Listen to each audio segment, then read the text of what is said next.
friends and I used to run a few Psychonauts roleplay accounts on Tumblr. Each of us had a different character, and it was fun. It was akin to those Ask Insert Character Here blogs that some people run, where we'd reply in character and give some insight. It was sort of satirical, with some answers being more funny than anything else, but we were serious about it. With the way it was, each of us had a patient from Thorny Towers, the insane asylum from the original Psychonauts, and we'd act like we were living together.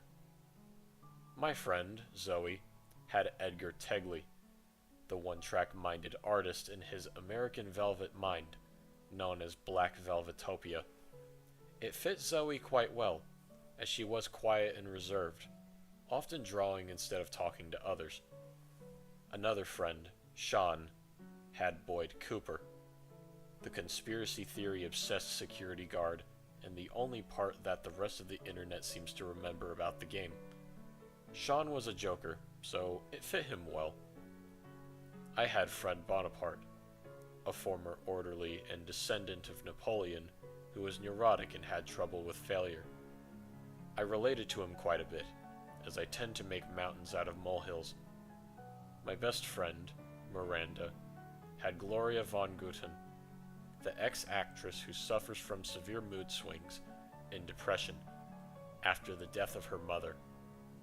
The account, VonGoutonBlog, will be the focus of this piece, more specifically, as a memorial to an amazing girl. The account used a tagging system to show who was speaking, like the others. This was how we answered questions as mental figures, like the painter dogs in Edgar's mind or the milkman in Boyd's. Gloria's had three main characters she'd respond as: herself, Bonita Solil, a younger shining version of Gloria that takes her place in her mind, and Jasper Rolls, Gloria's severe inner critic, who was quite snarky when questions were asked about him.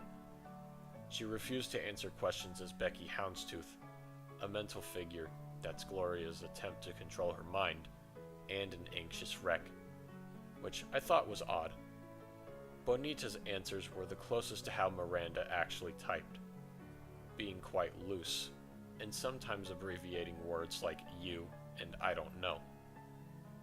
It started out pretty normal. Miranda would often joke about Gloria's mental figures being only seen by her.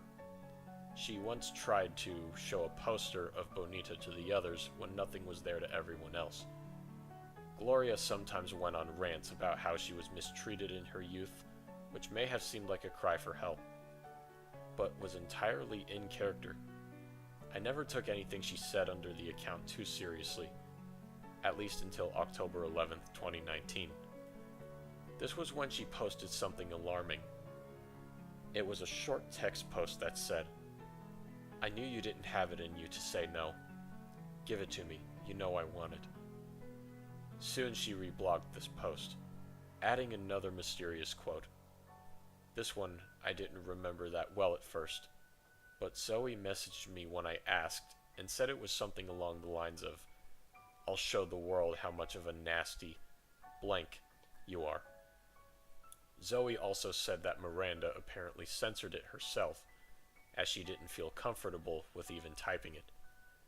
The blogs resumed as normal, for around a month afterwards, but on December 1st, the profile picture was briefly changed to a picture of Bonita Solil.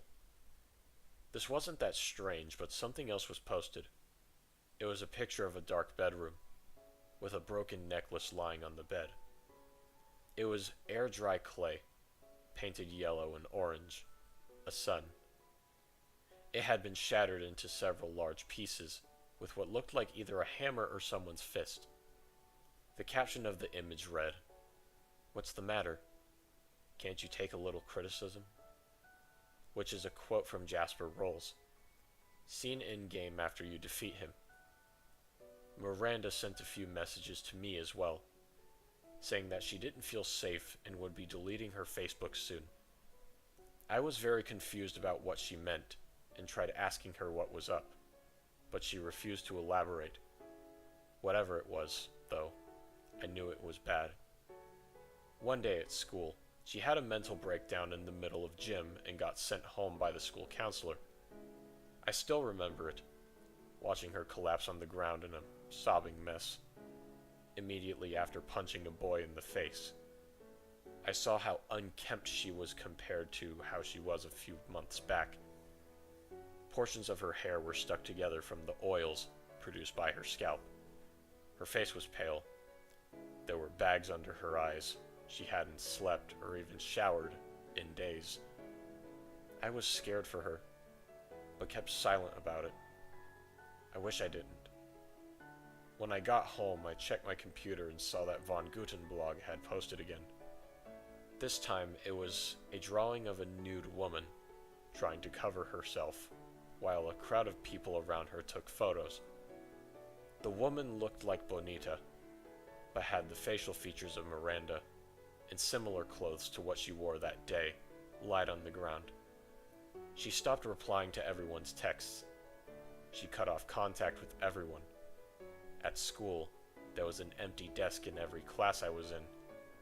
Heck, I'd become more withdrawn as well, shying away from talking to people besides Sean and Zoe, who I'd grown closer to. We were all worried for her. On the night of February 6th, she added her last post. I still think about it. It's almost daily. I think about all the things I could have said instead of being silent. Zoe and Sean feel the same way. You all will remember my face and name. The beautiful sun will set, and so will that disgusting parasite attached to her. I'm sorry, everyone. I'll say his name. What else will he do to hurt me after all? His name is Jasper Winthrop, and all his friends will know what he did. It's not funny anymore. The next morning, I got the news that Miranda hung herself. Her mom found her when she went to her room to wake her up. Her computer was left open, showing private messages between VonGoutonBlog and what seemed to be a burner account. She had told this anonymous account that she was going to do it, and he said, "Go ahead, no one will miss you." I got the call from her mother while I was packing up my school supplies, and I burst into tears. I had no motivation for the next few days. My grades slipped. I stopped paying attention in class. My dad scolded me for it, but I just sat there and took it. Neither of my parents knew what had happened to Miranda or even that I had a Tumblr account. If they found out, they would have been livid. Now, though, I'm free to admit it. I wish Miranda was still around to talk to. She was always there for me. If only I was there for her. If only I was her Raz, willing to help her break free from that parasite's grasp. If only I stood up for her. Please, if anyone you know is going through something similar, tell someone you trust. Don't keep it a secret. Don't keep it behind the curtains. Tell them that their feelings are valid, and treat every threat seriously. Every day, I walked to the park and sat on the hill me and Miranda first met at, wondering what I could do. I finally found my answer. And that was VonGoutonBlog, written by Sutinnit. Okay, review time. Sutinnit, this was heart-wrenching. I could feel the genuine sadness just emanating from all of this, all of what was written. But I'm not going to be giving this a 10 out of 10. I'll explain why in a minute. There's only one flaw that I want to list. But aside from that, this is a really good story. I actually want to get into the whole message of this and show why it's so powerful. We go into the documentations of this poor girl who is clearly depressed, dejected from a certain person that treated her like shit. Presumably an ex-boyfriend. I think this Jasper dude is her ex-boyfriend based off of the broken necklace. Maybe the necklace breaking into several large pieces, and the "can't you take a little criticism" part has to do with their relationship and how they spoke to each other, how he treated her. It's a great allegory for something huge, something truly dejecting to the soul, and I love it. It is so well written. I also liked the other bits and pieces of symbolism, such as the nude woman in the photo around a bunch of people taking pictures thing on her Tumblr account. I think that has. Actually, it clearly has a lot to do with her mental breakdown. See, what I think is going on is it's supposed to entail if when she had the mental breakdown, everyone around her was staring at her. Well, most of the people were staring at her. They were silent. They didn't know what to. Some of them didn't know what to do. Some of them didn't want to do anything, and that made her feel like the only naked person in a room full of clothed people. She felt humiliated, and what what can I say? It's very dispiriting and desolate. You did a fantastic job at this, as always, Sutinnit. Then we get to the part where she actually does end her own life. See, what I think this is, like, I think the anonymous user is actually Jasper talking to her and encouraging her to end her life because, like she said, he can't take criticism. And sadly, stuff like this definitely happens on the internet. There's people who will go around and say just about anything because they know that they won't get much consequences. They're anonymous on the internet. No one knows their name. No one knows what they look like. It provides so much realism and believability. I'm speechless.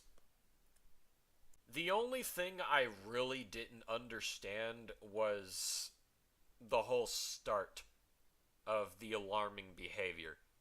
The short text post in the beginning. I knew you didn't have it in you to say no. Give it to me, you know I want it. I know a lot of this is supposed to have the reader thinking about what's going on, but that part wasn't very clear. I couldn't really think of much for that one. Like, give Miranda what exactly? Say no to what? Like, what is she talking about? That's the only part I didn't really understand. I feel like that could be expanded on a bit more. But with that being said, I'm going to be giving this story a... I'm going to be giving it an 8.5 out of 10. If that part specifically was fixed up, expanded upon, I would definitely give this a much higher rating. But overall, not bad. Great story. You did fantastic, Sutinnit, as always. With that being said, this is simply my personal opinion. We all have our opinions regarding these pastas. What did you think of the pasta? What would you have done to improve upon it? And as always, I will see you all in the next narration. I love you all. Bless.